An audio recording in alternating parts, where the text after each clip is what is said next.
En breve, reflexiones. Presenta Gustavo Casasbuenas Vivas, presidente ejecutivo de la Sociedad Colombiana de Prensa y Medios de Comunicación, periodista, comunicador social, especialista en gerencia pública, magíster en educación superior, con doctorado eclesiástico en teología. En breve, reflexiones.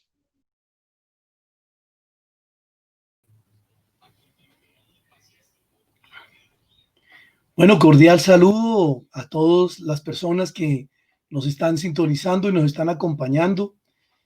Muchas gracias por esa sintonía a través de redes sociales y de canales regionales a través de los cuales estamos fluyendo. También los que, bueno, por alguna razón no alcancen a ver el programa, también les cuento que vamos a estar en Soy Casas Buenas en YouTube. Entonces ahí podemos vernos de nuevo. Hoy estamos empezando este programa de reflexiones en el día 126 de cuarentenas parciales y generales en Bogotá y en muchas regiones del país. Cuarentenas que a veces son acatadas y la mayoría de las veces las personas no le ponen cuidado a esto y se presentan consecuencias desastrosas. En este momento ya tenemos unas incidencias bastante altas.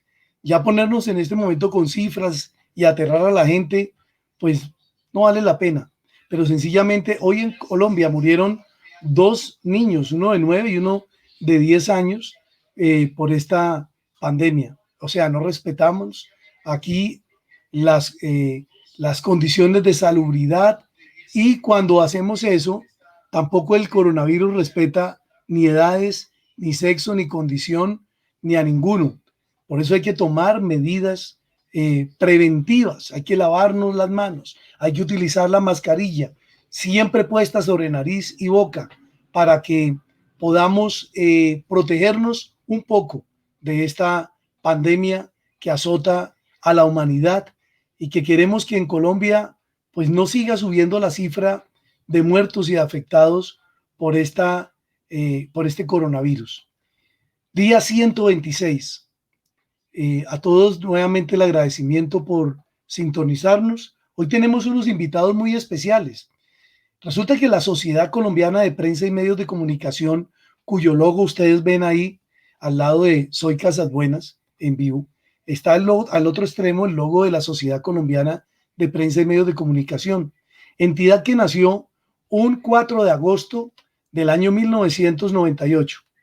Eh, También el 4 de agosto se celebra el Día Nacional del Periodista y del Comunicador, por ley de la República 1016.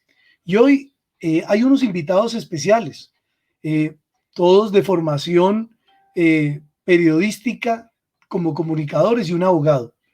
Y quiero que, bueno, todos entremos aquí en este trabajo y este dilema de la prensa, los medios de comunicación, las fake news, todo esto que a veces nos informa, pero que también nos desinforma. Esa pelea diaria a veces con los medios muy sintonizados, que la gente llama a agredirlos, pero sin embargo siguen oyéndolos. Ese tipo de cordón umbilical que a veces no se rompe. Pero bueno, a veces no tenemos alternativas de oír otras voces, de oír otros pensamientos y de adentrarnos en discusiones como estas. Y hoy hay un grupo de invitados, yo quiero que abramos ahí con un gran personaje de de la academia y sobre todo también de la comunicación social, como es Fernando Montaña Merino. Él hace algunos años fue vicepresidente de la Sociedad Colombiana de Prensa y Medios de Comunicación. Él ahora radicado en Cartagena. Pero Fernando, cuéntanos ese bagaje tuyo, ese trabajo tuyo, todo lo que has hecho desde que hiciste la primera comunión. Gustavo, mil gracias. Un saludo muy especial a mis compañeros periodistas, un saludo muy especial a todas las personas que nos están haciendo el favor de acompañarnos. Para mí es un verdadero honor y un gusto estar aquí participando en esta reunión virtual. Para responder a tu pregunta, pues sí, yo soy comunicador, periodista de la Universidad Javeriana, abogado frustrado porque estudié varios años de Derecho también en la Universidad Javeriana, pero no los terminé porque me fui a los Estados Unidos a hacer una especialización en mercadeo y otra especialización en publicidad. Años más tarde en la Universidad de Phoenix hice un MBA, esto para terminar pues mi formación académica. En la vida profesional he estado vinculado fundamentalmente al periodismo. En primera instancia estuve como director de redacción de un periódico de circulación regional a nivel de América Latina que se llamaba La Patria Andina. Después estuve como director de suplementos del periódico El Espacio por eh, hace ya bastantes años. Y en ese periodismo escrito, periodismo radial, tuve mi propio programa de radio, un programa que se llamaba Plana Mayor. Se pasaba por Colombia Estéreo, la red de emisoras del Ejército Nacional.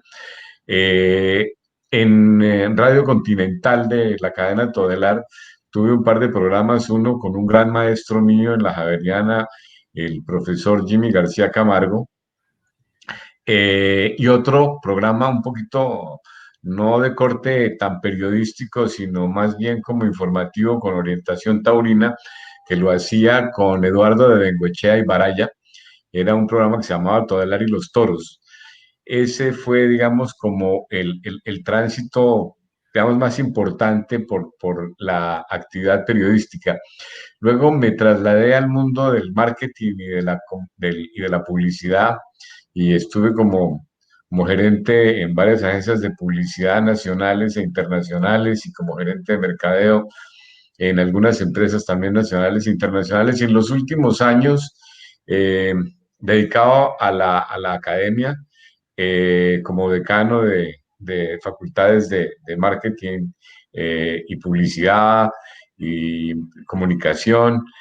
Y pues, como lo mencionaste, radicado ahora en Cartagena con viajes permanentes a Bogotá, donde sigo vinculado a la academia en una universidad que es la Sergio Arboleda, en donde estoy trabajando en el área de los posgrados, tanto en comunicación y periodismo como en el área de política. Eso, pues así a grandes rasgos, Gustavo, para contestar tu pregunta de qué he hecho como desde la primera comunión, muy amable. Muy de moda esa universidad de la Sergio Arboleda en estos días, ¿no? Eh, Hay que agregarle también que Fernando Montaña Merino fue nuestro vicepresidente de la entidad, y creo que fue el último vicepresidente porque esa figura ya después como que no se volvió a utilizar, ya eran vicepresidentes. Ah, no, el último vicepresidente fue el actual secretario general de la entidad, pero Fernando fue parte de esa estructura de la entidad. Bueno, otro de los invitados que tenemos acá se trata del doctor Alejandro Ramírez, quien fue el director administrativo de la justicia penal, militar y policial. Sin lugar a dudas, no porque esté él acá y porque conozco su trabajo de cerca, ha sido la persona que más cosas ha hecho en tan poquito tiempo, porque Gracias, fue el que Gustavo. llevó y dignificó a la justicia penal militar colocándola en el palacio que estaba abandonado, esa construcción en el palacio de la justicia penal militar y policial. Cuando estaba esparcida por todo Bogotá las oficinas de esta entidad. Qué lástima que lo bueno no dure, y bueno, él no duró mucho ahí. Doctor Alejandro Ramírez Londoño, también periodista de RCN, de La Hora de la Verdad, bueno, cuéntenos la historia porque la historia nos la cuenta él. Gustavo, buenas noches a la Buenas noches. audiencia de tu programa. Muchas gracias a la Sociedad Colombiana de Prensa, en cabeza de su presidenta Marta Blanco de Lemus. Muchas gracias por invitarnos, a los compañeros que nos acompañan, al doctor Fernando Montaña, muchas gracias por recibirme, y por supuesto al doctor Álvaro Velandia, muchas gracias, además porque sé que es un profesor de la Universidad Sergio Arboleda que ha hecho una labor muy importante en materia de periodismo en las últimas décadas, y sobre todo porque es una universidad que nace, entre otros de los esfuerzos del inmolado líder Álvaro Gómez Hurtado, quien ha sido una influencia muy importante en mi vida. Mi papá fue una de las personas que lo acompañó en Salvación Nacional, y por supuesto compartí mucho con él, y ha influenciado mi vida no solamente en este trabajo del periodismo, donde he tratado de incursionar siempre paralelamente a mi ejercicio como abogado. Yo soy abogado de la Universidad de Medellín, especialista de negociación de la Universidad de los Andes y magíster en administración de la misma universidad. Siempre he tratado de combinar el ejercicio del derecho profesional, siempre con el periodismo. Últimamente he tratado de incursionar en el periodismo investigativo, en algunas columnas en Quién y Qué, y igualmente con columnas de opinión. He trabajado para cadenas como Cable Noticias, como RCN, donde trabajé con el doctor Fernando Londoño en La Hora de la Verdad, hice parte de su mesa de trabajo, un gran maestro también. Obviamente que hemos visto cómo el derecho tiene estas cercanías, como lo decía el doctor Fernando, con el periodismo. Yo he tenido la fortuna de poderme desempeñar en ambos ámbitos, por supuesto con unas grandísimas experiencias, y tratando siempre de conservar mucho la objetividad, que es un tema el cual les quiero proponer más adelante, hoy, cuando vamos a celebrar el Día del Periodismo, y precisamente nos encontramos reunidos acá. Entonces, para hacerte un corto recorrido, Gustavo, por supuesto, fui el más reciente director de la Justicia Penal Militar, donde tratamos de, como lo dices, dignificar precisamente el fuero militar, que es tan importante para el sostenimiento de nuestras fuerzas militares y de nuestra policía, en un momento muy coyuntural, particularmente donde todo el derecho internacional público, particularmente la jurisdicción regional y la jurisdicción internacional, están mirando, tienen un foco puesto en Colombia y en cómo vamos a desarrollar nuestra jurisprudencia luego de este acuerdo que yo llamo concesión, firmada con los grupos, con el grupo de la FARC particularmente. Entonces, es un reto muy importante que ha tenido la jurisdicción. Me tocaron unos casos muy complejos. Yo, pues, como director, no tenía facultad jurisdiccional, pero por supuesto, como abogado, son temas que me gustan mucho. En mi ejercicio como profesional del derecho, algunos casos estuve analizando sobre ese tema, y quise ayudar muchísimo a los miembros de la jurisdicción, sobre todo a nuestros jueces. Y como abogado me quedé sorprendido porque tenemos una calidad muy buena. Nuestras fuerzas militares y nuestra policía de verdad que han venido formando muy bien a nuestros jueces. Hay personas que podemos darle una relevancia, yo diría que internacional y regional, si hiciéramos un trabajo muy coordinado, que de alguna manera no pudimos hacer, y eso frustró mucho mi desempeño en la dirección ejecutiva, pero como lo dices, pudimos avanzar mucho de mano del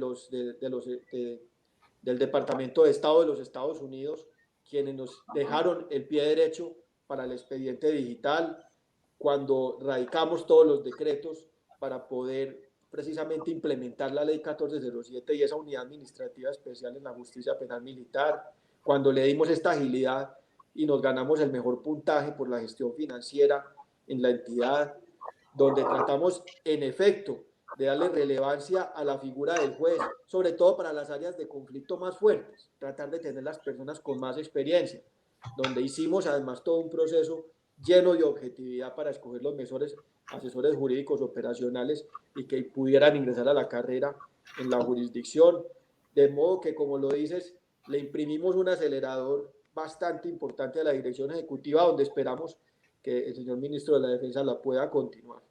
Y esto precisamente para dar el relieve que tiene el fuero militar en Colombia, que, como vuelvo y se los digo, es uno de los que está siendo mirado en el mundo en su desarrollo más, digamos, en la última década, sobre todo cuando esperábamos implementar el sistema penal acusatorio.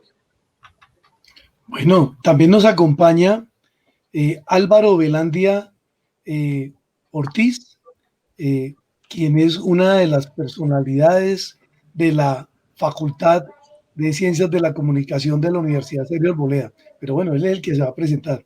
Álvaro, bienvenido, un abrazo. Muchísimas gracias, Gustavo.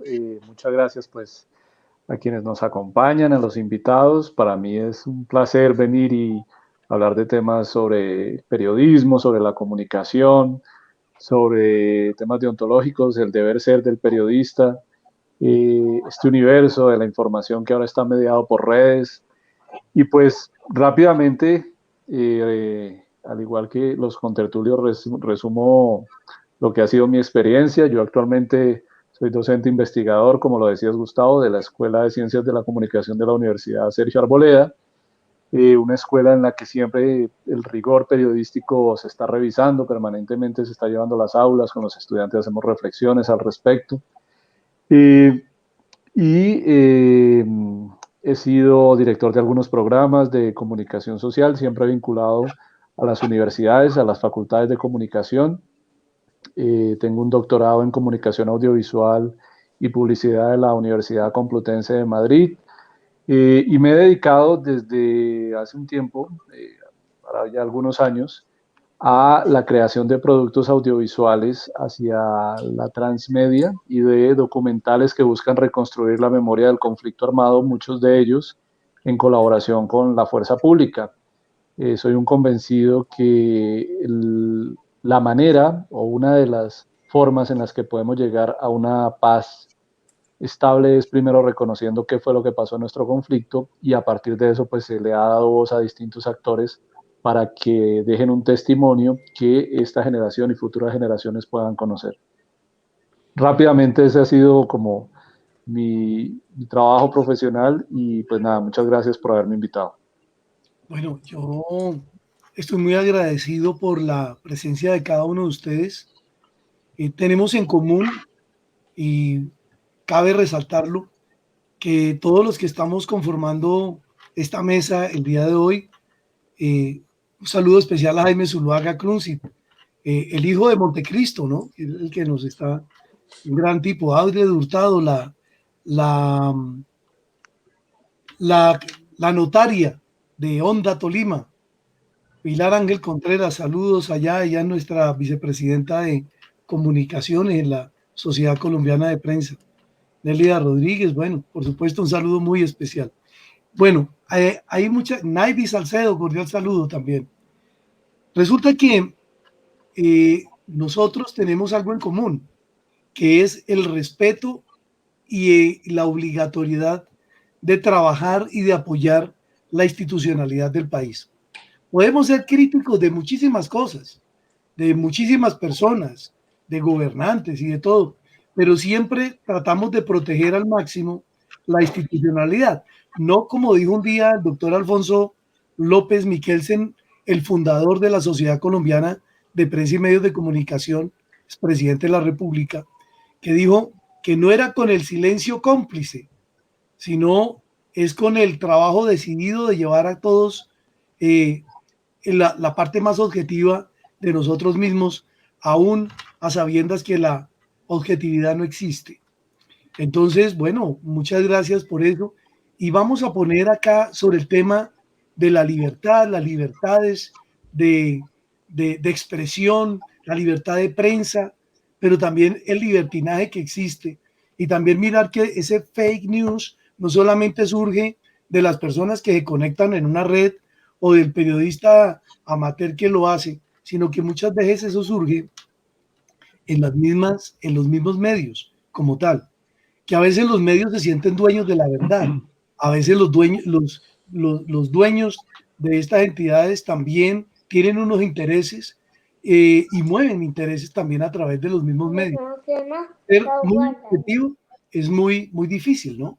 Entonces tocaría hacer como un análisis aquí breve, por lo menos hoy aquí en el inicio de esta celebración importante de la ley 1016, que dice en su artículo séptimo, si no estoy mal, que el 4 de agosto se debe celebrar la fiesta del periodista y del comunicador. Antes existía una fiesta que era de solo el periodista y excluían al comunicador. No siendo, yo no sé si estoy equivocado, pero no es lo mismo. Ni comunicador ni periodista no son lo mismo. Lo han querido encasillar. Una cosa es una cosa y otra es otra. De acuerdo. Esa ley 1016, que la celebramos el día martes, en la Sociedad Colombiana de Prensa tendremos un acto especial, más que todo a nivel televisión. Y bueno, estamos aquí ambientando ese trabajo. Fernando, pues vamos a empezar contigo. ¿Cómo ves ese trabajo, Fernando, de la prensa hoy, la prensa en la pandemia, la prensa antes de la pandemia? ¿Cómo será después de la pandemia? Gracias, Gustavo. Mira, es un tema complejo porque la comunicación, de una u otra manera, necesariamente tiene que reflejar lo que la sociedad está viviendo. Y de hecho, la función, diría yo, primordial del periodista es contar, es informar, es narrar, es decirle a la gente qué es lo que está pasando. Ahí hay que hacer algunas distinciones.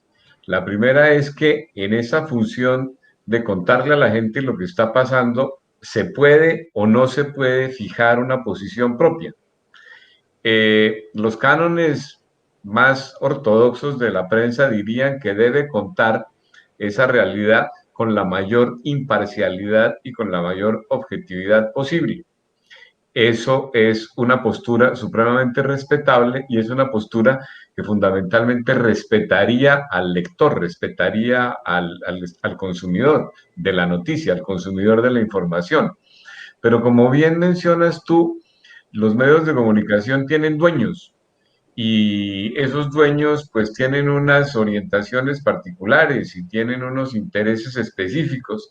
Entonces, la función del periodista se ha complicado un poco porque esa objetividad que sería lo ideal, que informara los hechos para que la opinión pública o lo que se llama la opinión pública pudiera tener una apreciación real sobre la situación y formarse su criterio particular, pues ahora está mediada, está siendo incidida por unos intereses particulares que la hacen perder objetividad y de ahí se podría perfectamente derivar no solo lo que es un fake news, porque esa es la definición de una noticia falsa, sino también un fake news desde la perspectiva de que es una noticia tendenciosa, de que es una noticia que tiene una orientación específica.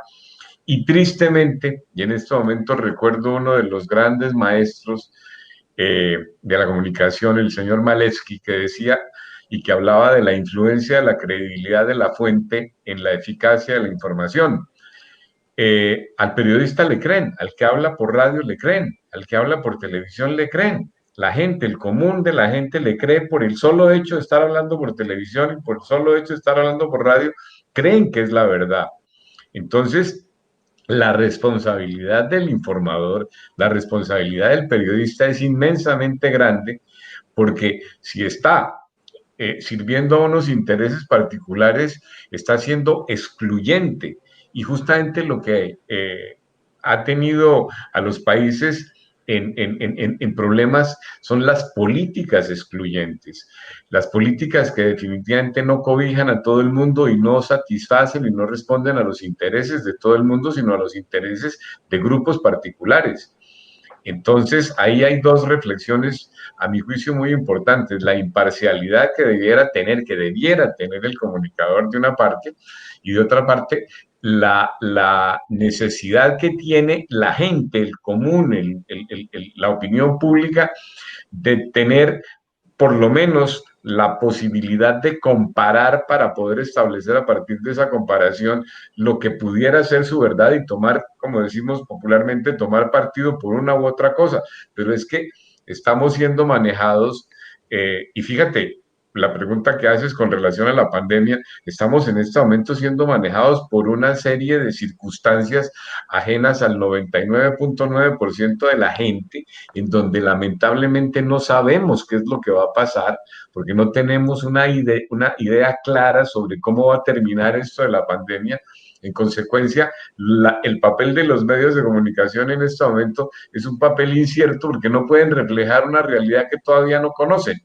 Eso es un problema, a mi juicio, en este momento.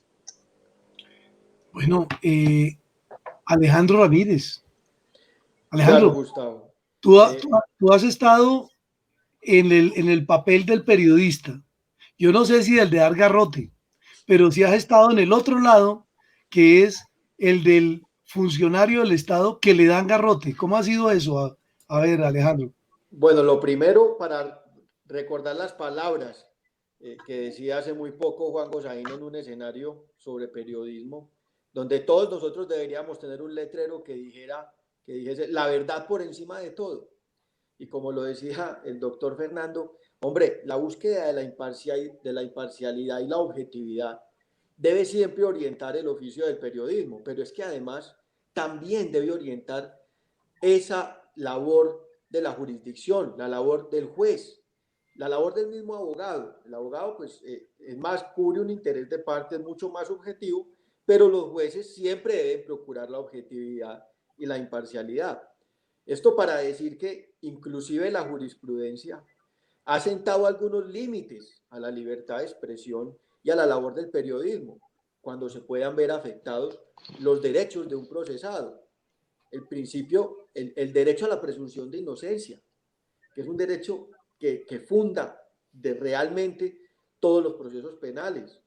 El derecho a un juicio imparcial. Y ha señalado también que cuando la afectación pueda ser una afectación grave, actual y cierta, por supuesto que el periodismo debe procurar conservar la fidelidad y la lealtad más del proceso que de la propia procesión, entendiéndose que hay algunos actos y algunas veces que solamente por el hecho de ver una persona procesada en el periodismo muchas veces ya se está emitiendo un juicio de valor sobre lo que puede ser el resultado de la sentencia y muchas veces eso puede nublar la imparcialidad del funcionario judicial. Esto para decirte que inclusive en la jurisdicción internacional y regional se ha cogido teorías como la teoría de la apariencia, donde se debe guardar, no solamente ser imparcial, sino guardarla completamente como una garantía a los asociados de que ese juez siempre va a tratar de estar apegado a la ley y solamente a la ley y a ningún prejuicio personal que pueda estar precisamente señalando el sentido de su fallo.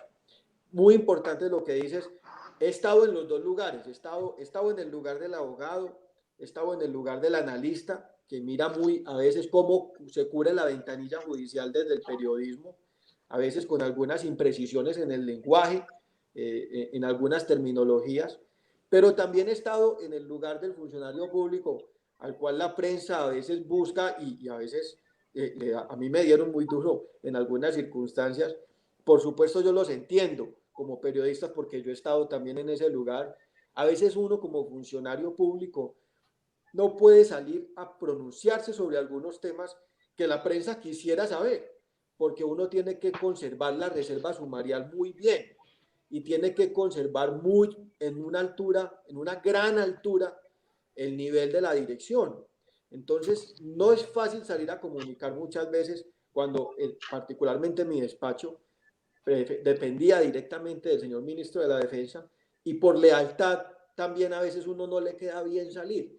Y sí, hubo en algunas oportunidades que quise salir y lo logré para tratar un poco de bajar esa presión que se le ponía a algunos temas que causaban muchísima fricción entre la sociedad y en otras oportunidades donde quería salir, preferí conservar silencio y obviamente mantener la lealtad con el señor presidente de la República y el ministro de la Defensa.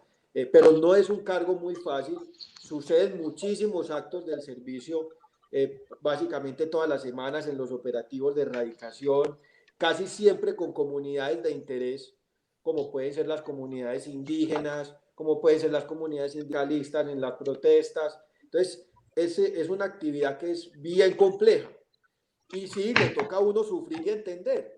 Y tiene uno que conservar ese equilibrio emocional y tratar siempre de mirar qué pasa si yo digo esto. Siempre tratar de pensar cuál sería el efecto. Y si hay alguna parte que podría entender que habría un riesgo de parcialidad en la entidad frente a alguna de las partes en la litis. Entonces, trata uno de conservar mucho esa neutralidad en pro de las partes, no solamente las víctimas, sino también los miembros de la fuerza pública, también los miembros precisamente, digamos, de la alta oficialidad y, por supuesto, el colectivo social, que es algo que uno tiene que ser muy respetuoso. Yo trataba de ser muy, y vos lo viste, Gustavo, yo siempre traté de ser muy parco en algunos temas, pero manteniendo, por supuesto, la confianza del colectivo social en la tarea que queríamos hacer precisamente por la jurisdicción, porque nos convenía a todos. Sí, es una labor compleja, gracias a Dios salimos avante, y en algunas oportunidades donde vi unas críticas muy fuertes, traté de ser muy mesurado en la respuesta, ¿cierto? Muy mesurado. Bueno, Álvaro Velandia Ortiz, ¿qué se puede hacer desde lo académico para generar una respuesta efectiva en torno a la objetividad, por lo menos acercadita, de los medios y de la prensa? A ver, Gustavo, ahí lo primero es, tenemos que hacer una diferenciación, hay que hacer una división. Cuando hablamos de fake news, estamos hablando de un fenómeno, o sea, lo que son las noticias falsas siempre han existido, desde el inicio de los mismos medios, siempre se han dado estas posibilidades que fundamentalmente pues buscan afectar a alguien, promover una ideología o atacar una ideología o simplemente hacer dinero. Hoy en las redes sociales, en el universo que está hiperconectado, con semejante cantidad de información que permanentemente estamos observando. Ahora mismo, este espacio útil de debate pues está compitiendo contra cientos de miles, contra millones de contenidos en la red. Pero entonces, claro, cada like vale, ¿no? Y si se logra impactar emocionalmente a los usuarios, pues eso va a hacer que se gane dinero. ¿Qué es lo que pasa? Una cosa es la fake news. Fake news, lo primero es que normalmente una noticia falsa se lanza, pero no tiene un autor, o sea, no hay alguien que firme esa información, sino que simplemente promueve una idea que apela en muchas ocasiones a lo que yo creo, a mi identidad. No es una mentira que vivimos en un mundo de las opiniones. Desafortunadamente ya no revisamos los hechos, sino que simplemente nos quedamos con ideas o con prejuicios. Y esas ideas y esos prejuicios lo que hacen es, pues, de alguna manera ser motivados, promovidos también por estas actividades alrededor de lo que tiene que ver con las noticias falsas. Estábamos hablando de lo que significan hoy por hoy en tiempos de pandemia, una pandemia mundial que nos afecta a todos y que, pues claro, si hay una emoción que hace que nos movamos, que hace que nos preocupemos, pues es el miedo, ¿no? El miedo como algo inherente a la condición humana, hace que de alguna forma siempre estemos recibiendo y tratando de buscar soluciones, por lo tanto somos mucho más susceptibles de que cualquier información no la creamos. Y esto es muy grave y es muy perjudicial. O sea, cuando hablamos de fake news estamos hablando de otra pandemia, porque se ha visto en el mundo cómo las fake news han influido incluso a elecciones en distintos países. Entonces no estamos hablando de un asunto menor, o sea, se han generado estrategias, por ejemplo, en redes sociales, para estar señalando permanentemente cuáles son esas noticias falsas. Entonces, cuando hablamos de fake news, es algo bastante grave que últimamente últimamente no, desde siempre, pero sí es cierto que el universo del social media, de los medios sociales, pues ha tenido un impacto mucho mayor y empresas como Facebook están tratando de hacer todo un desarrollo tecnológico para señalar fake news, pero por ejemplo hay medios como puede ser WhatsApp, que es muy difícil controlarlos en cuanto a la expansión de ese tipo de noticias falsas y ya depende más bien de cada usuario, de cada comunidad, darse al rigor a la tarea de revisar qué noticias son verdaderas y qué noticias son falsas. En la universidad, permanentemente, en las universidades, permanentemente estamos, ante todo, diciéndole a nuestros estudiantes, oiga, tengan criterio a la hora de compartir una noticia, porque no solamente recibirla, creerla y compartirla, sino así esté uno de acuerdo con esa ideología, así esté uno de acuerdo con la idea que uno tiene de esa situación o de ese personaje, pues uno sí tiene que tener la responsabilidad de hacer un ejercicio de preguntarse si verdaderamente lo que me están diciendo ahí es cierto o no. Y simplemente el no compartirlo ya está haciendo una gran labor. Ahora, esa es una parte, todo lo que tiene que ver con el fake news, que normalmente vienen de lugares, de creadores desconocidos. Lo otro ya es el rigor y el deber ser del periodista, y esto evidentemente en las escuelas, en las facultades de comunicación, permanentemente lo estamos revisando. ¿Qué es lo que pasa? Hablar de la verdad en el periodismo es bien difícil, porque las verdades en muchas ocasiones son individuales. Yo trabajo en reconstrucción de memoria y cada uno me cuenta desde su verdad. O sea, por ejemplo, hacer ejercicios de memoria significa selección y olvidos. Cuento dependiendo de lo que ha sido mi experiencia desde el punto de vista. Pero sí es cierto que hay un compromiso y tiene que haber un compromiso del periodista con la información, con el manejo de la información, con el rigor de cruzar las fuentes, de buscar distintas opiniones, de sobre todo ir a los hechos, ¿no? Insisto, vivimos en un mundo de opiniones y el gran valor que puede tener el comunicador, el periodista en la actualidad, es averiguar sobre los hechos, investigar sobre los hechos e investigar, o sea, no quedarse solamente con un documento y repetirlo, porque claro, vivimos en un universo en que la velocidad a la que estamos creando contenidos nos obliga a descuidar esa parte y eso no puede ser así. Entonces, lo primero es el rigor del deber ser del periodista.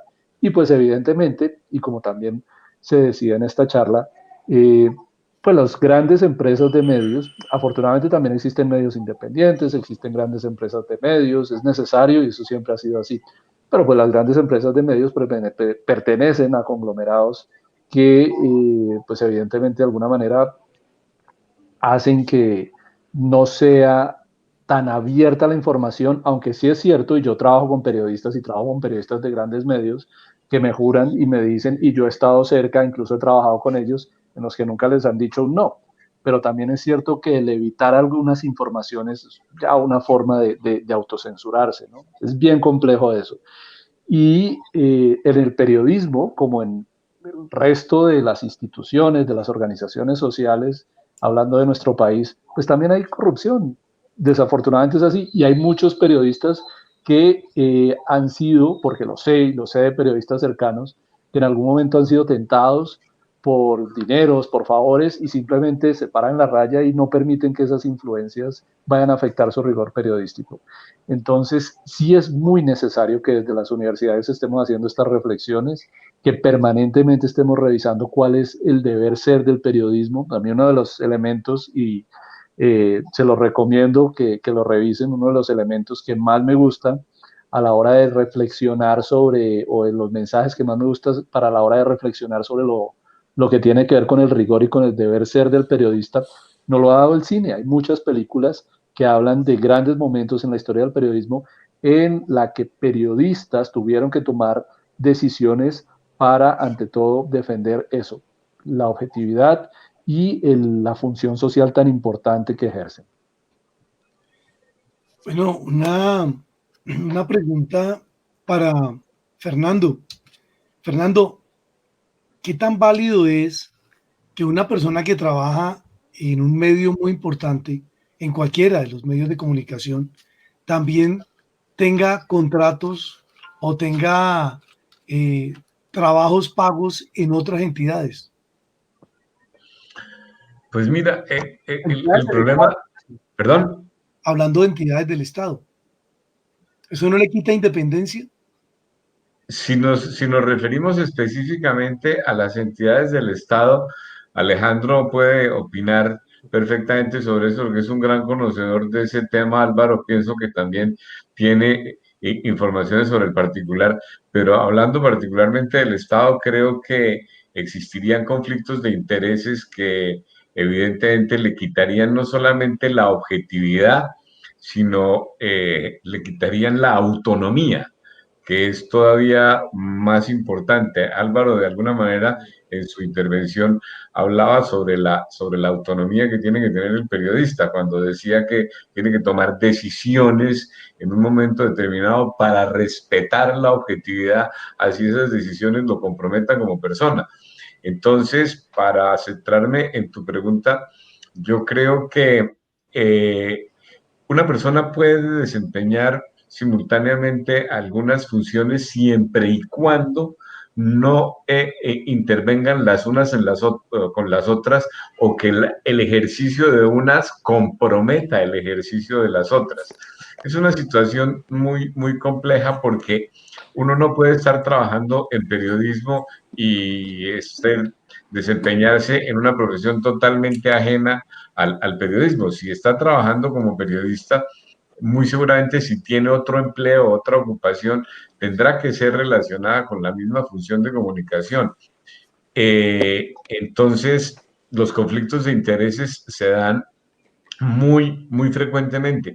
Te pongo el caso de una situación de comunicación, comunicación persuasiva, comunicación comercial, no comunicación informativa como es el periodismo. Y estoy hablando en concreto de la publicidad. De hecho, una agencia de publicidad no puede manejar productos competitivos porque entra en conflicto de intereses. Hacemos una extrapolación hacia el campo de la comunicación informativa, tendríamos que tener el mismo principio. ¿Qué tanto puede ser objetivo un periodista cuando desde un medio de comunicación expresa una información, comparte una información, emite una información, y luego va a su otro medio de comunicación que seguramente responde a intereses diferentes, y tendría que hablar sobre la misma noticia, sobre la misma información? ¿Qué tanto puede de alguna manera alinearse en una posición y luego asumir otra posición? Me parece supremamente complicado. Bueno, esa misma pregunta para Alejandro Ramírez Londoño.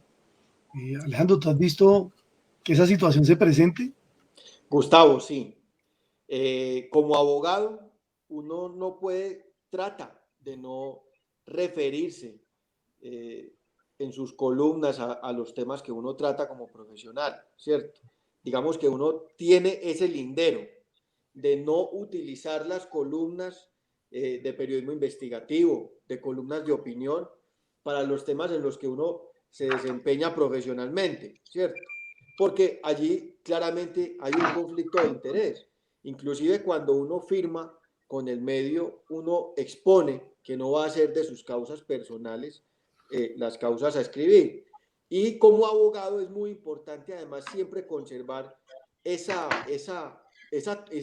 total, ¿cómo diría yo?, prudencia con los intereses de la parte que uno representa, ¿cierto? Entonces, sí se dan ese tipo de situaciones en las cuales uno tiene que optar por abstenerse de escribir sobre el tema, o inclusive, ahora que se habla de la incursión de las redes sociales y que hay esta promoción tan importante, uno también tiene que conservar esa prudencia en sus redes sociales, porque uno no solamente es abogado y se desempeña profesionalmente en el ejercicio jurídico, sino que adicionalmente también puede llegar a incidir muchas veces en algunos temas, de la manera como los pueda tratar. Entonces tiene que ser uno muy cuidadoso también en esa parte. Entonces hay algunos linderos donde uno definitivamente dice, yo sé sobre este tema, pero tengo que abstenerme, ¿cierto? Tengo que abstenerme como abogado. Y a veces, estando uno desempeñando en el periodismo, puede ser en un programa de radio, en una entrevista o en una columna, evitar los temas que uno como abogado conoce para que no se dé precisamente ese conflicto de intereses. Entonces, frente a los conflictos de intereses, inclusive en la jurisdicción, las partes tienen el poder de recusación a los jueces. Los mismos jueces pueden declararse impedido. Asimismo, uno hace uso de esos impedimentos a la hora precisamente de saber en qué lugar se encuentra, ¿cierto? Entonces, es muy importante que como profesional uno desarrolle lo que decía Álvaro, ese criterio es lo que le da la credibilidad, que no es fácil porque eso se lo da la experiencia. Ese es un tacto donde uno tiene que tener mucha prudencia y yo diría que mucha sabiduría. Entonces hay que saber escuchar a las personas que más saben y que más experiencia tienen para que también lo ayuden mucho a ubicarse. Yo suelo llamar muchas veces amigos profesionales de mi papá en la Universidad Javeriana o amigos de profesores míos. A veces a los profesores de derecho mismo te parece prudente hablar de este tema o no. Y siempre trata uno de escuchar. Cuando uno escucha, con seguridad va a tener esa visión de la persona que tiene más experiencia aunada a la que ha podido tener uno. Pero Alejandro, en el caso particular, bueno, los que trabajamos en el sector institucional, pues podemos tener contratos dentro del mismo estado y no pasa nada porque realmente nosotros no manejamos revelaciones extraordinarias o cosas complicadas del mismo estado. Es otro el trabajo y es otra la situación de nuestro. Pero hablando de los que trabajan en las grandes cadenas noticiosas, que tienen que manejar una información y algunos de sus periodistas o familiares demasiado cercanos a esos periodistas tienen contratos con entidades que tú sabes que la mayoría de políticos lo que hacen es encajonar y llamar al periodista que tenga más audiencia y jalonarlo. Eso es tan ético. Claro, Se ve. lo que pasa, Gustavo, es que hemos visto muchas personas de la política colombiana que se han desempeñado en el periodismo. Yo te puedo mencionar varias, Darío Arizmendi y su pasado liberal, el doctor Álvaro Gómez Hurtado en el conservatismo con esa figura de ese padre que él tuvo que lo marcó tanto y luego el desempeño del periodismo. El mismo expresidente Andrés Pastrana, periodista y luego político, presidente, alcalde. Entonces, es muy común que las personas que están en el periodismo tengan esa noción de lo que pasa en la política y pasen a la barrera precisamente de la política en cualquiera de las tres ramas del poder público, ¿cierto? Pero sí, no, perfecto eso. Pero yo lo que digo es, yo, Gustavo Casasbuena, en este momento trabajo en la emisora más importante del país y llaman a mi esposa a trabajar en una entidad, pero la llama por un favor que me hacen a mí como periodista. ¿Qué tan ético? Eso... Bueno, uno siempre tiene que tener el sentido, primero que todo, del tacto, saber hasta dónde está uno impedido, qué no debía hacer por prudencia, pero sobre todo por forjar su nombre profesional, ¿cierto? No solamente hay que ser, no solamente hay que parecer, sino ser, ¿cierto? Entonces, en esa parte también está ese sentido del tacto que uno tenga y de la prudencia. ¿Qué es prudente que haga mi círculo cercano? Recuerda que en el derecho y en la misma figura de la imparcialidad, no solamente cuando uno como persona, sino sus familiares en primer grado de consanguinidad o segundo de afinidad o civil, también tienen ese mismo impedimento. Entonces, eso trata también uno de ponerlo en práctica y tener mucha prudencia, porque es la manera como uno va forjando ese nombre y que la gente sienta precisamente cómo uno se aplica al deber de forma profesional. Entonces hay que saber siempre medirse muy bien y por supuesto medir su ambición. Uno no puede opinar sobre todos los temas por más que de pronto tenga algún conocimiento. Es muy bueno uno también enfocarse en algunos temas, ¿cierto? Entonces, eso que llamaba Álvaro el criterio, ese criterio y tener uno las personas que lo ayuden también a orientar mucho su ejercicio profesional, las personas que ya tienen más experiencia, las personas mayores, que han escuchado en este caso mucho más radio, ¿cierto? En este caso que han escrito mucho más. Fíjate que además las redes sociales han venido a vulgarizar mucho, no solamente el idioma, sino que además a hacer esos mensajes tan cortos. Entonces, fíjate tú cómo todo esto, este criterio se une en lo que uno pueda escribir, lo que uno pueda manifestar con oportunidad y siempre sabiendo que ese límite que uno tiene cuando está con ese lapicero escribiendo, cuando está en el computador escribiendo, es siempre la honra de las personas. ¿Qué puede uno decir? ¿Qué no debe decir? Es muy importante y te digo que también yo lo suelo hacer. A veces escribo una columna, yo prefiero mandárselo a un amigo con conocimiento del tema que también me dé su opinión, ¿cierto? Eso es muy importante, porque uno puede lograr corregirla antes de sacarla.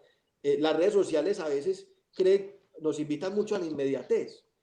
Yo escribo a veces los mensajes que voy a escribir en el Twitter y los escribo en las notas, media hora antes, una hora antes. Eso no se trata de ser el que más reproducciones tenga, sino de decir cosas que sean sensatas, ¿cierto? Que puedan contribuir realmente y desarrollar muy bien ese sentido de la oportunidad y del criterio. Bueno, esa era la pregunta que tenía Javier Arango, ya la respondieron. Y ahorita está aquí Ernie García.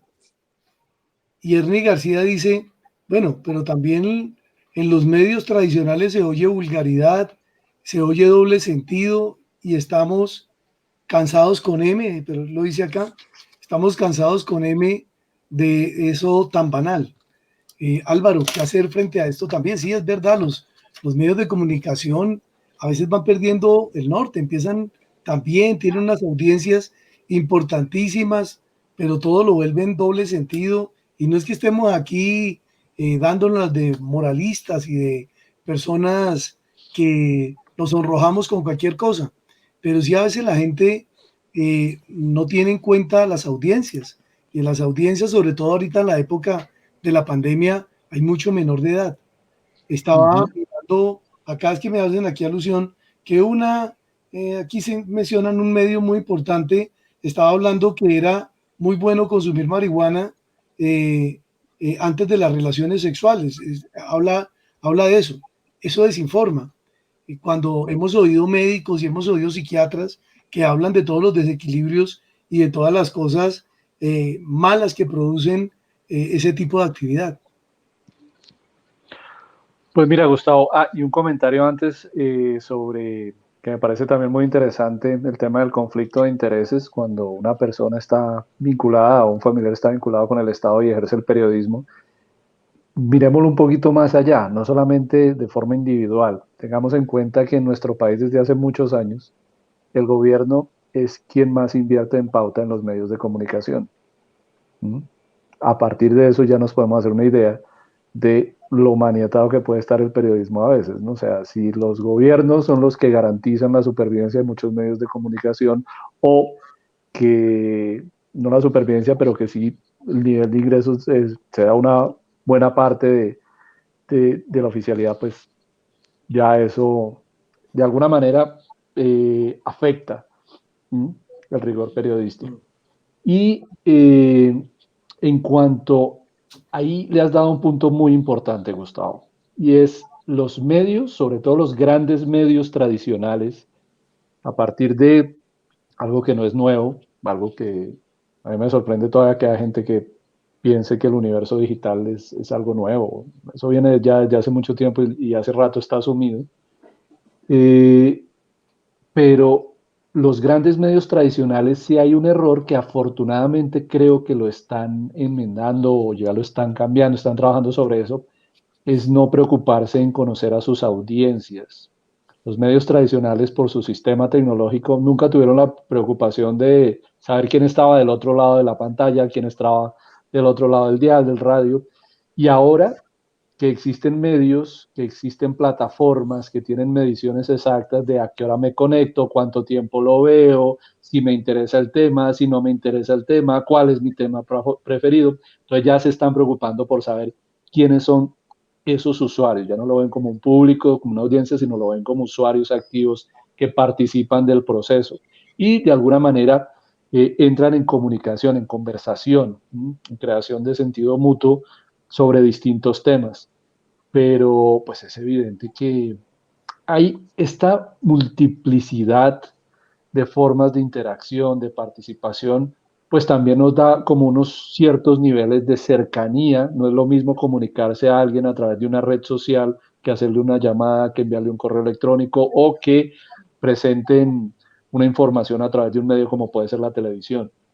Y pues evidentemente cada de esos niveles de cercanía tiene un rigor y tiene un respeto y tiene unos modales también. Entonces, eso hay que saberlo medir muchísimo, porque una cosa es lo que yo digo en televisión los temas como los abordo en televisión. Además, hay una legislación frente a qué tipo de contenidos puedo presentar dependiendo de los horarios, pero, y eso se maneja desde hace muchísimo tiempo, obvio, pero también es cierto que ahora existe una cercanía, ya el creador del contenido, el periodista, el productor audiovisual, eh, los líderes de medios, los influenciadores ahora son mucho más cercanos y entran en otro tipo de conversaciones a través de redes sociales como lo puede ser Twitter, Instagram.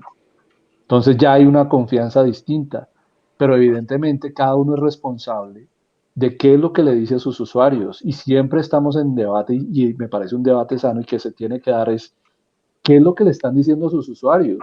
Ahí tenemos muchos youtubers que les están enseñando cosas muy útiles a jóvenes, pero hay otros que a lo mejor les están dando, no sé, unos principios, unos valores que ni siquiera ellos los tienen claros, entonces de alguna manera eso se podría prestar para una confusión.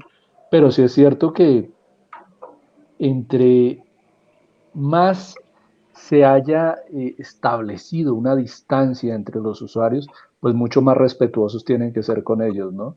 Y en esto entra el medio de comunicación, entra el periodista, el comunicador, el influenciador, eh, también con una responsabilidad, con un criterio que tiene que ser muy, muy bien establecido, porque pues evidentemente, eh, primero es el respeto, el preocuparse por saber quién está del otro lado y el buen trato que debe tener hacia él, ¿no? El tema y otra cosa que da para, o sea, yo en lo personal cada vez juzgo menos porque es que es tan difícil y hay que ser tan amplio en este universo digital, pero sí es cierto que hay cosas que señalar y que se deben señalar y que deben ser castigadas y ojalá desde las actitudes sociales la mejor forma de castigar a alguien que está dando un mensaje indebido es dejar de seguirlo, pero desafortunadamente lo que hemos visto es que llama la atención y le funciona de muchas maneras. Entonces, si tiene un lenguaje vulgar, si propone temas que se basan solamente en opiniones, pues lo siguen y lo aplauden, porque entonces creen que o de alguna manera se sienten identificados con ese tipo de mensaje. Entonces, es bien difícil medir eso, más que todo en el universo digital, pero volvemos desde las escuelas de comunicación, desde las facultades, pues ser muy rigurosos y estar investigando permanentemente en estos temas. Bueno, por razones obvias, de que yo también Gustavo, soy docente universitario y me toca un trabajo eh, de opinión pública y de trabajo sobre la opinión pública. Me toca seguir y mirar muchos programas y ver mucha televisión, por lo menos haciendo Correcto. zapping, el famoso zapping de estar cambiando de canal y canal. Y me encontré con muy buenos programas. Es lastimoso que ahora en esta etapa de la pandemia se está acabando los programas poquitos buenos que tiene nuestra televisión, como un programa que tenía City TV, los del barrio. Eh, Sacaron a Marta Patricia Noriega, una gran periodista a la que quiero y admiro de una vez, saludo. La sacaron de allá, salió el programa y eran unos programas bonitos donde se hacía una pedagogía, una antropología, una sociología. Era increíble la forma de llegar ese programa contándonos la historia de los barrios de Bogotá. Y se acaban esos programas. No hay de pronto, pienso que no es por rating, porque el rating era bueno, pero, o sea, para que yo me vea un programa de televisión tiene que ser bueno, más o menos. Y se acabó eso. Y uno se pregunta, bueno, ¿hacia dónde vamos? La falta de presupuesto, ahorita con la pandemia, los periodistas, esa desbandada que han sacado periodistas de muchos medios y que ahora pues están haciendo esto de trabajar a través de las redes sociales para dejar de, para no dejar, más bien de aparecer y de mantener una imagen. Entonces, este tipo de cosas realmente afectan la profesión, afectan el medio y por supuesto que afectan en últimas a los periodistas. ¿Cómo es eso, Fernando Montaña Merino? gracias, pero antes quisiera como ponerle un poquito de picante al asunto, picante del bueno, haciendo como una reflexión que de pronto genera polémica. Voy a referirme específicamente a dos cosas que mencionó Álvaro. La primera es que los medios están ahora tratando de conocer a sus públicos y que están investigando a sus públicos. Yo que he tenido una trayectoria, digamos, en marketing, uno estudia en mercadeo a los públicos es básicamente para saber cómo llegarles mejor, es para saber precisamente cómo venderles más. Entonces, la pregunta en este sentido, Álvaro, entenderás que con toda la cordialidad del mundo, es, ¿estamos investigando a los públicos con una intención buena de conocer realmente qué es lo que quieren? ¿O estamos investigando a los públicos es única y exclusivamente para conocer cómo podemos llegarles y cómo podernos capturar, perdónenme la expresión, más fácilmente?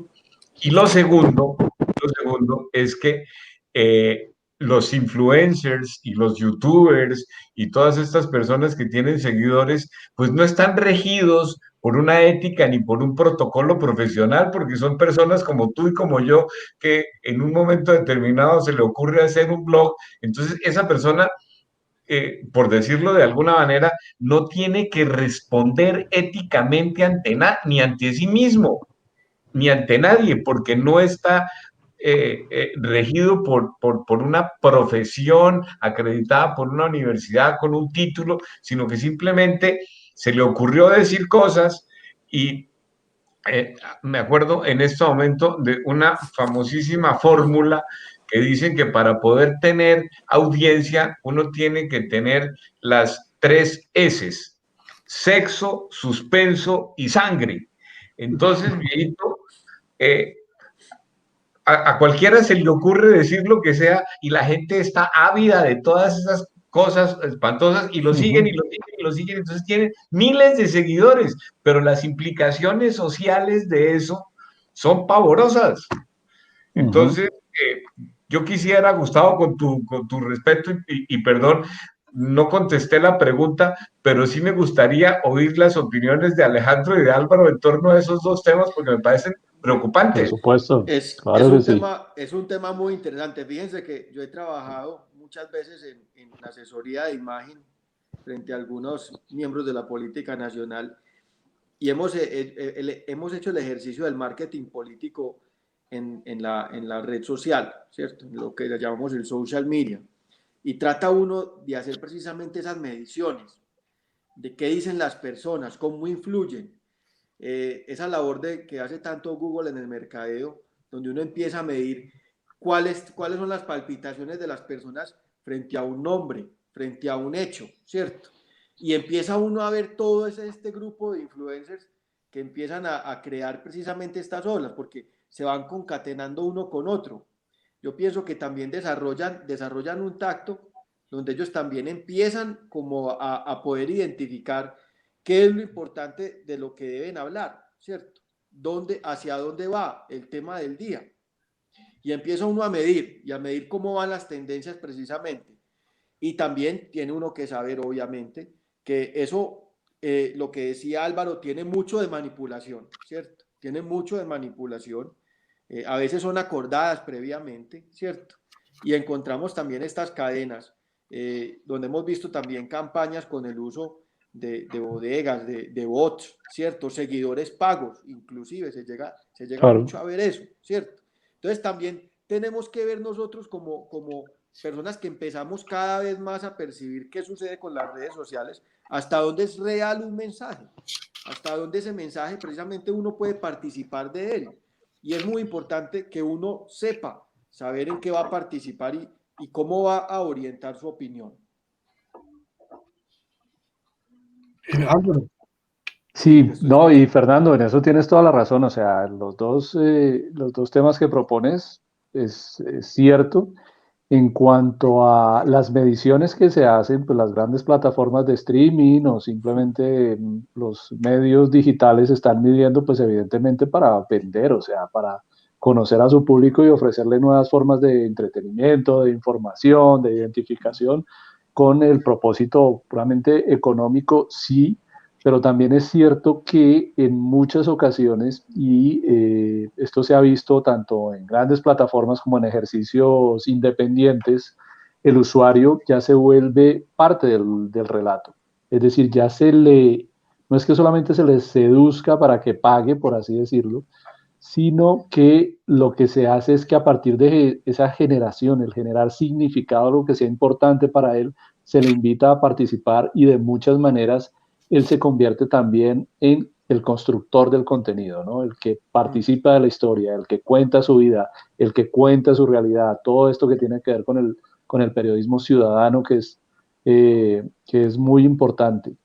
Entonces, el universo digital ahora mismo nos da esas posibilidades de participación, pero también es cierto que ahora también las grandes empresas pues les interesa también desde el marketing obviamente medir para ofrecer, o sea, no es un secreto que Netflix permanentemente está midiendo qué es lo que nosotros estamos viendo para desarrollar Total. nuevas propuestas en cuanto a series de televisión, porque el Netflix, o sea, lo que conocemos como Netflix en realidad es, por así decirlo, los que sabemos cuál es el término, una videotienda individual. O sea, yo abro mi Netflix y no es el Netflix ni de Fernando ni de Gustavo, no, o sea, es mi Netflix. Eh, y por el otro lado, de acuerdo, YouTube es una plataforma abierta. YouTube puede salir a alguien, decir mentiras, puede promover ideas que no sean útiles, pero también es cierto que cuando hablamos de los youtubers tienen muchísimo de positivo y tienen muchos canales educativos, muchos canales de reflexión. Yo creo que es mucho más también lo positivo que se hace en quienes estamos vinculados a la academia, conseguimos muchísimos contenidos que apoyan nuestra labor. Entonces hay evidentemente cosas muy destacadas allí, pero también pues hay personas que en su libertad y en la libertad que se da en estas plataformas, pues a lo mejor no la utilizan de la mejor manera, aunque sí les es muy rentable. Y tienen esa libertad, sí, pero también, al igual que hablaba hace un momento de las fake news, pues las plataformas tendrán que hacer algún control cuando la cosa ya pues, pase el límite, ¿no? Eh, ha pasado ya con grupos extremistas en el mundo que permanentemente sus canales y permanentemente sus cuentas en redes como Facebook pues son eliminadas porque ya resultan peligrosas. Pero sí es cierto que es una manifestación. Vivimos, hablando de nuestro país, en un estado que todos nos podemos expresar libremente, pero insisto, ahí el castigo debería ser social. Si está siendo nocivo, pues debería ser señalado de alguna forma. Bueno, saludos a Rocío Cárdenas, Ale Gómez, Pilar Guzmán, Julián Casabuenas, todos los que nos están aquí reportando sintonía. Hay algo que, bueno, vuelvo a reiterar la pregunta. En este momento en que se están cerrando programas, se están cerrando espacios desde las empresas grandes de comunicaciones, está enviando gente a la calle. Bueno, en Colombia sabemos que periodista es cualquiera, no es considerada en sí una profesión por un fallo de la Corte Constitucional del año 98, y no estoy mal. Y, y entonces los que son comunicadores sociales, que la mayoría trabajan en periodismo, están saliendo y algunos se meten en redes. Y bueno, eso es interesante y es un buen ejercicio para mantenerse vigentes. Pero también es algo que está en detrimento de, de, la, de la parte profesional de ellos. ¿Qué se puede hacer? ¿Qué podemos hacer? ¿Qué podemos proponer para ese les digo, esa estampida de comunicadores y periodistas muy buenos en su gran mayoría, que han tenido que salir de los medios? El que quiera contestarla.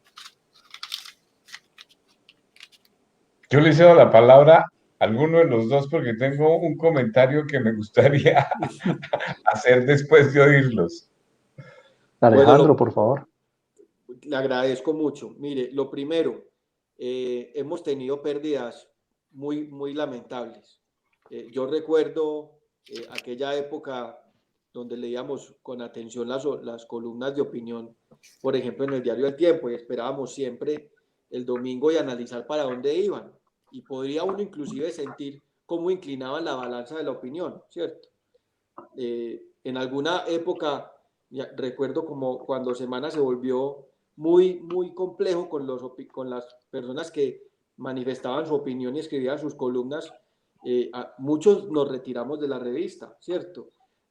Hoy en día las redes sociales han permitido precisamente eso, lo que decía Álvaro, que la gente empiece a afiliarse, y es tanto así que a veces uno entra y le sale una notificación, fulanito escribió tal, porque las redes van orientando los gustos, como hacen el uso de logaritmos, y para todo esto en pro del mercadeo. O sea, hay que decirlo, Twitter y Facebook son unas empresas de las más costosas en bolsa y de las que más cotizan, y esto se mueve, y además es una necesidad, ¿cierto?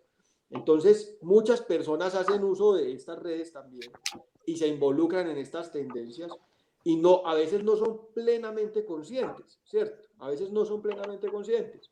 Entonces, en el tema de las nuevas redes sociales y, digamos, del periodismo, digamos, online, ¿cierto? Hemos perdido mucho esa reflexión y esa riqueza de estos columnistas de antaño, y ya se nos han empezado a ir. Y es muy importante, por ejemplo, la labor que hacen las facultades de periodismo, en este caso la Sergio Arboleda. Me parece que es un trabajo muy loable de volver a rescatar esto y empezar la riqueza en la escritura, en el léxico. Eso denota cuando una persona lee, hace el ejercicio profesional.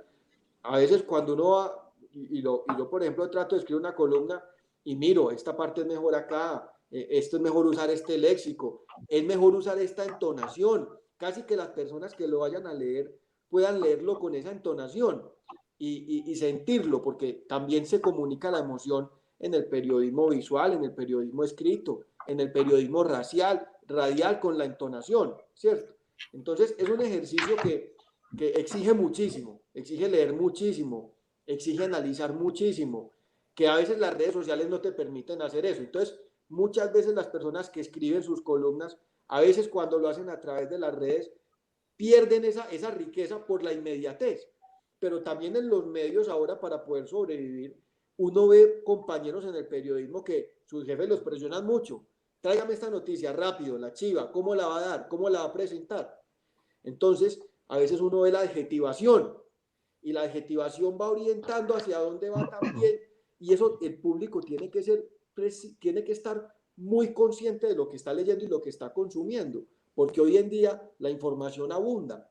Entonces hay que saber escoger muy bien a quién leer y cómo poder enriquecerse uno, porque también cuando uno escribe o cuando uno da su opinión, también quisiera que el otro se llevara algo para pensar ese día, ¿cierto? Lo analizara, que esa es también la aspiración de los que escribimos o los que damos esta opinión.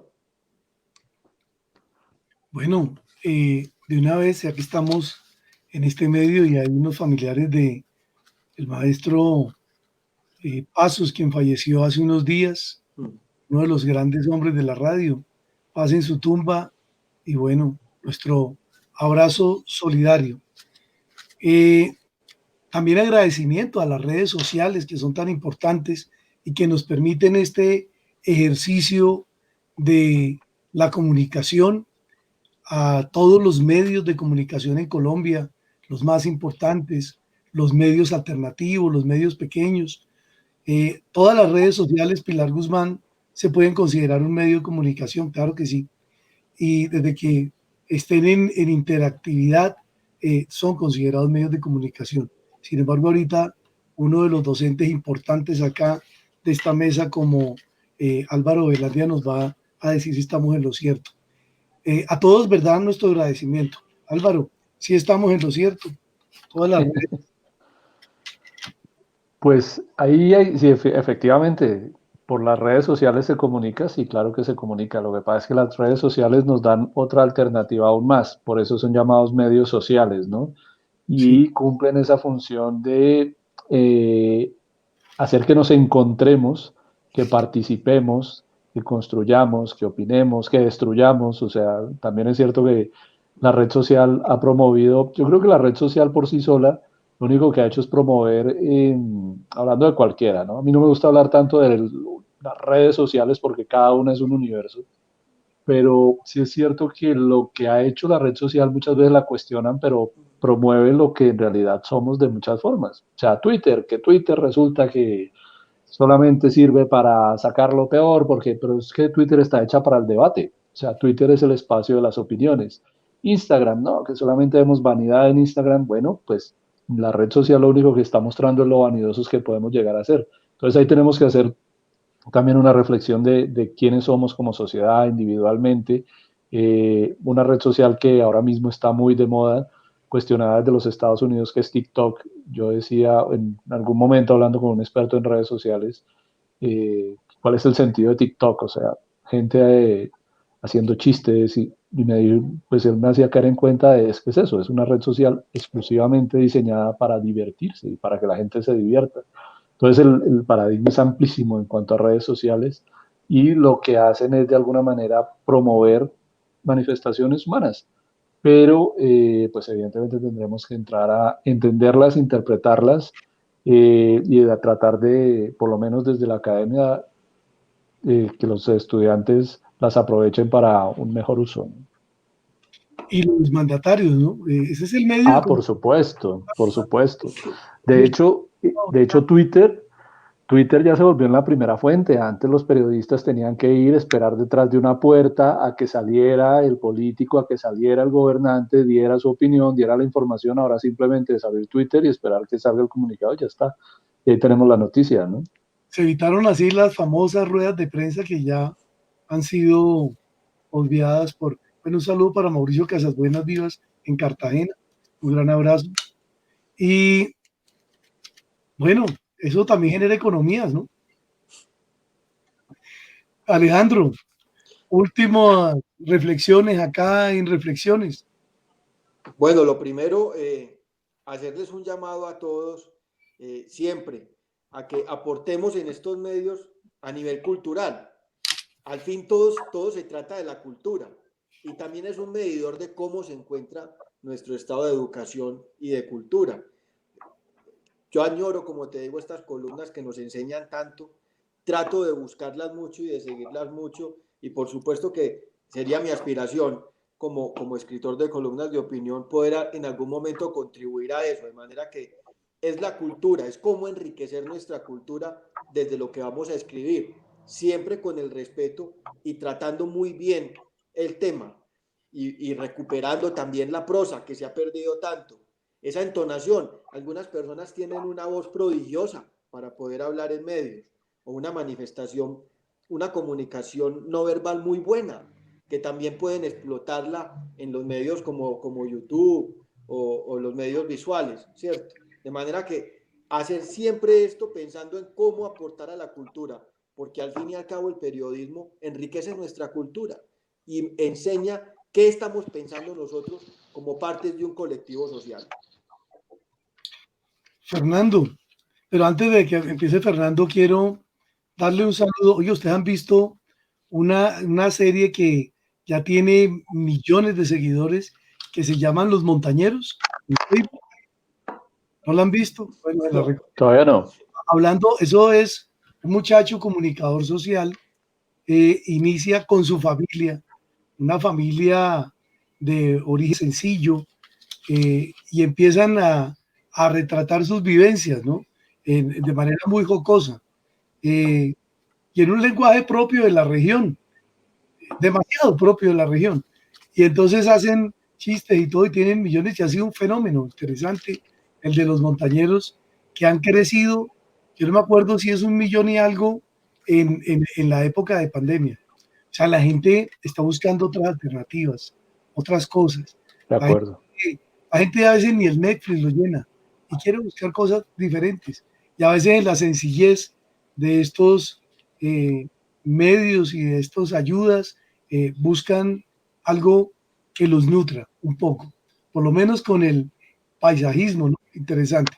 Fernando, una reflexión aquí ya al final de esta charla, que ustedes nos nutren con su sapiencia.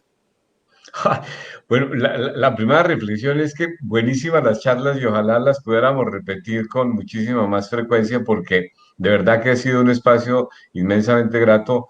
Aprovecho para, antes de contestarte, darte las gracias y a mis compañeros, a Alejandro y a Álvaro, que han sido inmensamente amables en compartir estas reflexiones.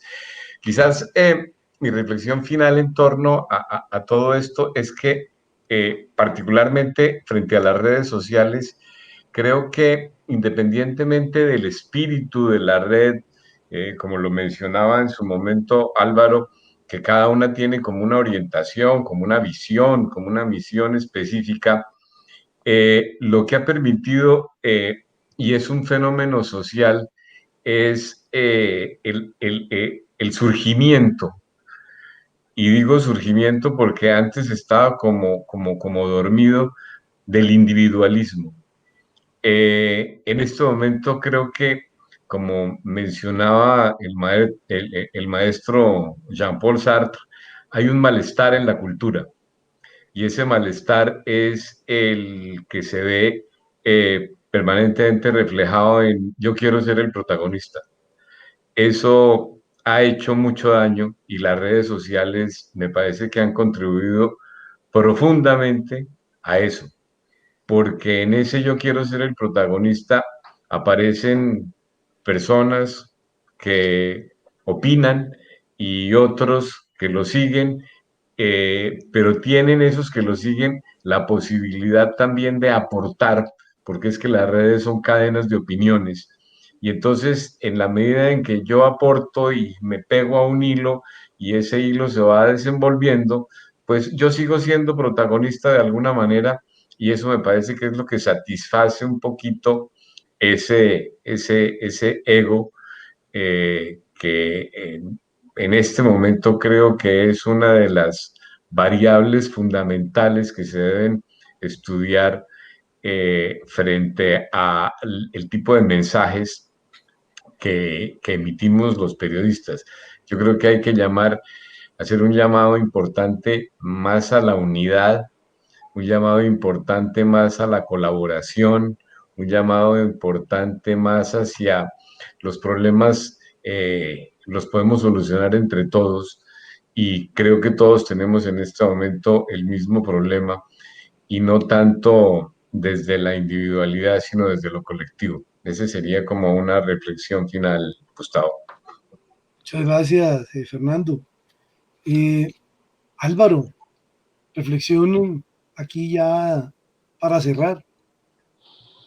Pues la reflexión es que qué bueno que tengamos estos espacios de reflexión.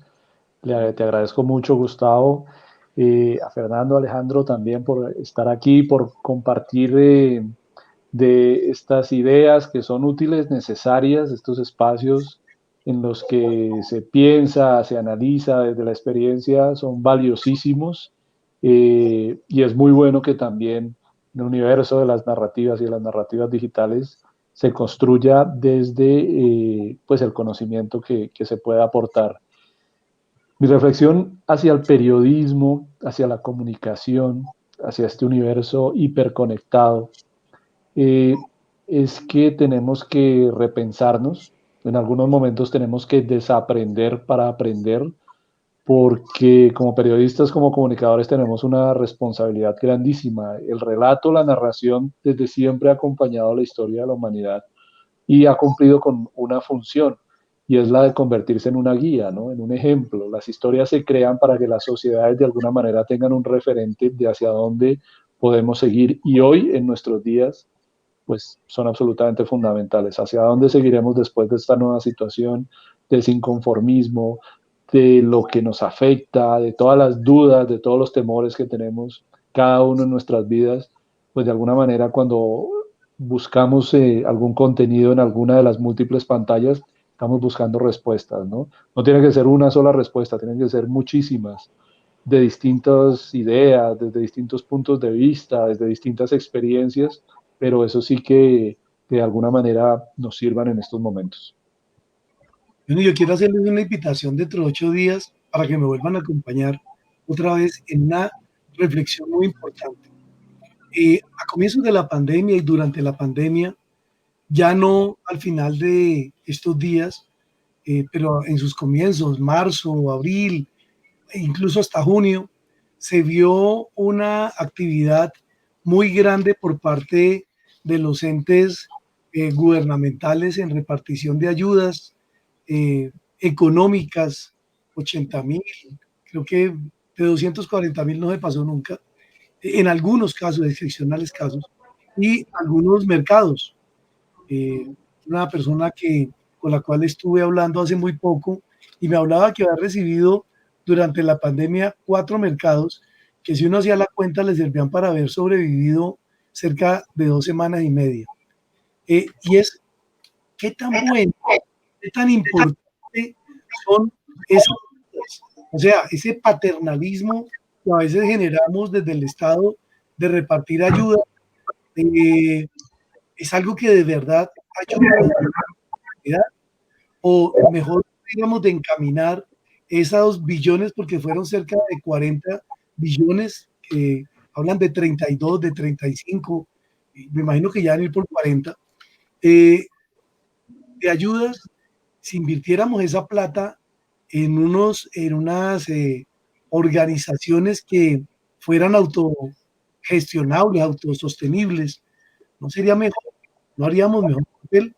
No tenemos un 20%, 19, algo por ciento, porque le estamos haciendo honor al COVID-19 con el 19 y tanto por ciento de desempleo, que eso es gravísimo, porque está repercutiendo, pero de una manera muy importante y muy grave, a la situación social de Colombia. Tenemos una inseguridad, pero brutal, en las principales ciudades del país. Y esto parece que no tiene techo. Entonces nos preguntamos qué tan bueno ha sido de ayudar con esas boticas insuficientes en una comunidad. Y ese es un tema que les dejo para que dentro de 8 días ustedes mismos estén aquí acompañándonos y contándonos qué opinan y qué se puede proponer. Porque ustedes acaban de decir algo que es importante. Esto no se trata del individualismo y de aparecer uno pontificando sobre cosas que ni medio tiene idea, sino se trata de generar consensos y construcciones colectivas para poder aportarle al país. Porque yo pienso que si estamos acá y estoy yo acompañándolos a ustedes, personas tan importantes y tan ocupadas en tantas cosas, y gente que yo conozco que hace aportes importantísimos al desarrollo del país, bueno, es porque todos estamos inquietos, porque todos tenemos ganas de aportarle ese esfuerzo ciudadano para encontrar un norte y unas mejoras a nuestro país. Entonces yo los invito para que dentro de 8 días, de una vez los confirmo acá en público. El próximo sábado, mediante Dios, a esta hora, estaremos con ustedes tratando ese tema. Siempre me ha generado resquemor regalarle a alguien. No, yo le enseño cómo producir, le doy la plata para que monte el negocio y listo, ese es mi mejor aporte. Cuando tenga el negocio me devuelve la plata que le presté para montar el negocio. Yo pienso que así funciona más, pero ahorita es normal y habitual despertarnos con los gritos casi de todos, en su gran mayoría venezolanos, gritando por las calles, despertándolo a uno muy temprano, sobre todo el sábado y el domingo, hombre, despertándolo, ayuda, pero cosas de ese estilo que de verdad pues son lamentables, pero debemos mirar que no es estarles regalando moneda, no es estarles regalando un pan, sino enseñarlos a que se construyan activos de una sociedad para que puedan de verdad ser sostenibles, tanto para sus familias como para el país. Pues no sé si están de acuerdo conmigo y me quieren acompañar en esa discusión que puede ser interesante. Fernando, cuento Sí, sí, sí, sí. Me apunto, me apunto. Alejandro Ramírez Londoño. Claro que sí, Gustavo, te acompaño, ni más faltaba, te agradezco mucho la invitación. Eso, además tú que tienes pinta de político y de lanzarte para alguna cosa, Entonces, estuvimos en las jornadas de la solidaridad, Gustavo, participando activamente. Está bien. Álvaro, para dentro de 8 días. Claro que sí, haremos todo lo posible. Bueno, es una buena noticia para nuestras audiencias que se van a nutrir aquí de la sapiencia de estos hombres importantes del país, y yo estoy seguro que esto nos ayuda a dar luces. Mientras tanto, bueno, ya nuestro agradecimiento a todos. Muchas gracias por haber estado con nosotros. Agradecimiento a la Sociedad Colombiana de Prensa y Medios de Comunicación. Felicitaciones extraordinarias en sus 22 años de existencia. Nace en el año 1998 bajo la mirada del expresidente de la República de Colombia, el doctor Alfonso López Miquelsen. Muchas gracias a todos ustedes y bueno, hasta dentro de 8 días, hasta el lunes. El lunes tenemos el otro programa y el sábado nuevamente reflexiones. Y entonces, pues gratitud y como siempre solo me resta decir, Dios bendiga a Colombia.